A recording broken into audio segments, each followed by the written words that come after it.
السلام عليكم. واليوم راح نعمل جرين سالاد، سلطة خضراء، سلاد فيرت.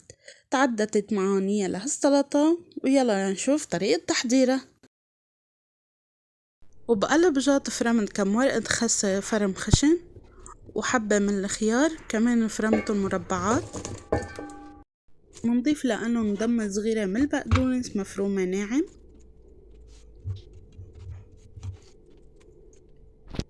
وكمان ضمة صغيرة من الركة. منضيف فوقن كم ورقة من البقلة والزعتر الأخضر. وأكيد ما بدنا ننسى البصل الأخضر فارمينه ناعم باقة صغيرة، كمان كم ورقة من النعناع الأخضر كمان فارمينه ناعم.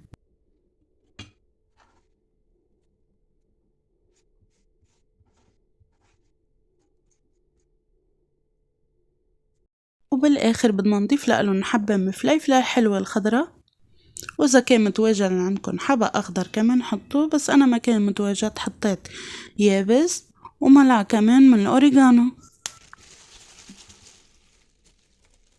نضيف فوقن زيت الزيتون الأصلي وعصير حامض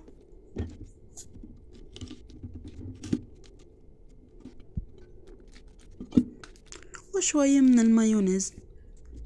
نخلطهم منيح مع بعضهم لحتى يتجانس عندي المكونات.